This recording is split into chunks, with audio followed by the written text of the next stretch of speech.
The bust of Nefertiti is a significant artifact from ancient Egypt that gives insight into the time period and culture of ancient Egypt.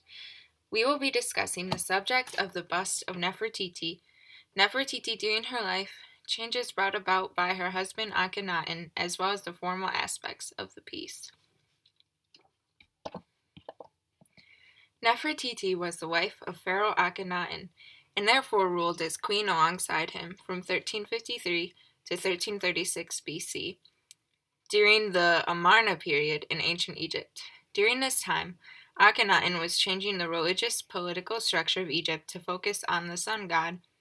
He focused more on a monotheistic religion as opposed to the usual polytheistic religion common in Egypt at the time, and the many changes he brought about influenced the art during this time as well. Through the portraits and other depictions seen of Nefertiti, she is thought to have shared Akhenaten's power instead of simply being his wife. It is believed she may have ruled alongside him. She is also thought to have continued to rule after Akhenaten's death. However, there are plenty of theories about who she was and how she lived, as the details are pieced together through her many depictions. With the cultural and political changes being made by Akhenaten, artistic idealizations changed as well. The bust of Nefertiti is an idealized representation of the queen, with the long, slender neck and young, proportioned features. The artist, Thutmose, has given her simplified, elegant contours of the face, with high cheekbones and sensitively carved features, which give the impression of skin. These features went on to become a sort of standard of beauty. The bust of Nefertiti was found in the studio of Thutmose, a royal sculptor at the time of Akhenaten's rule, and is thought to be a piece whose purpose was to be a sketch for the artist to reference in other works of the queen, as theorized by the unfinished aspect of the bust. When the bust was discovered, there was no evidence of an inlay for the left eye ever being made, suggesting that it was meant to stay empty. This perhaps was to show the process of how the inlays for the eyes were made, again suggesting that the piece was intended to be a prototype or model to work off of for other pieces. Going into the formal and contextual analysis of the piece, we will start with a discussion of the eyes of the bust. As previously stated, the eyes were only partially completed. Given that most widely accepted theory behind the unfinished left eye in the bust of Nefertiti is that it was used as a model in Thutmose's studio, there is a theory that the left eye was left without an inlay intentionally as a sort of spiritual imagery. Eyes were commonly used imagery in ancient Egyptian culture and often held metaphorical significance. For example, the Eye of Horus signifies protection, royal power, and good health. The Eye of Ra signifies good luck. These eyes can also be referred to as a wadjet or an utchat. In some Egyptian mythological traditions, the right eye is considered the solar eye, while the left eye is deemed the lunar eye. It is also theorized in some articles that this cultural meaning may point to an intention behind the bust of Nefertiti having two different eyes, instead of it just being a trial piece. The right eye of the bust is constructed in a way similar to other busts made at the time. However, there are a couple differences in this piece. The eye was made of rock crystal, but instead of being painted as it traditionally is, white limestone was used to show through and give the eye a more natural look. There is also a waxen disc inlaid in the right eye that potentially could have been a nod to the relationship between Nefertiti and the Aten, which was the disc of the sun and the focus of Atenism, the monotheistic religion established by Akhenaten. Another significant aspect of the bust is the materials used.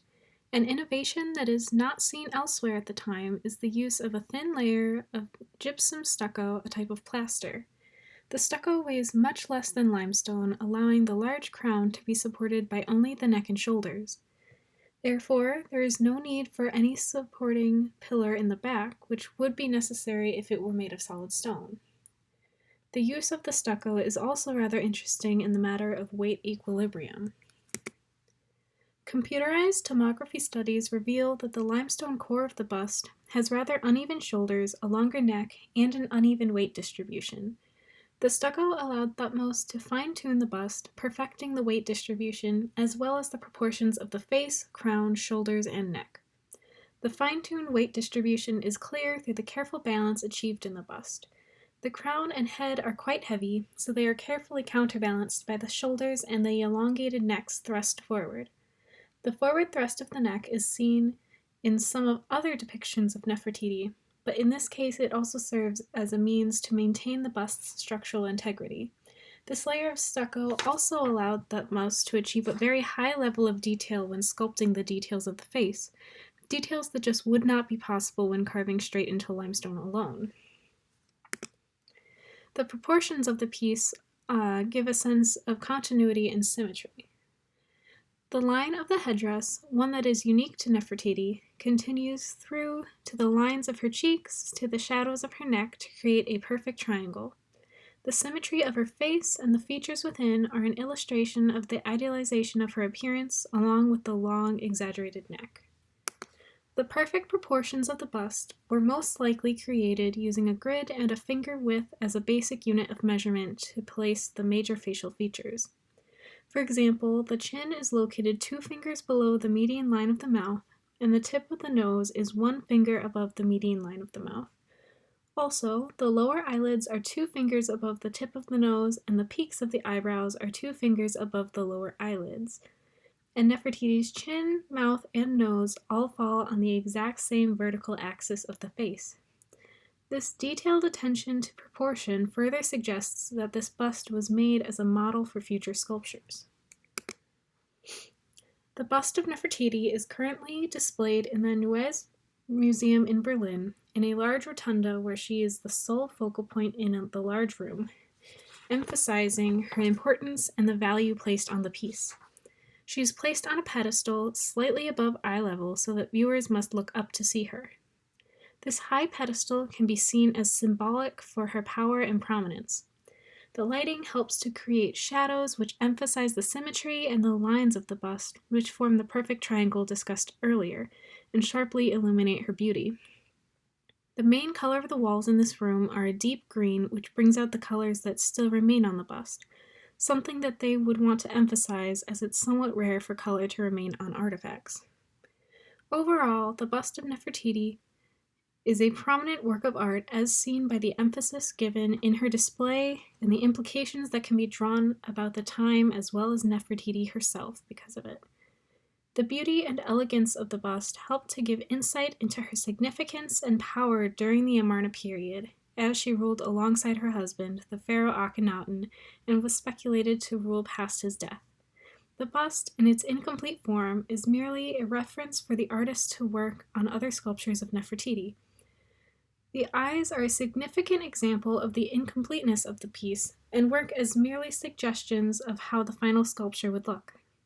But the perfect proportions of the face and exaggeration of the neck are examples of the idealizations at this time of great change that Akhenaten was enforcing, which brought about these new standards of beauty. A figure as important and powerful as Queen Nefertiti would of course be portrayed as an elegant work of art that is a perfect example of the beauty and idealizations of the time.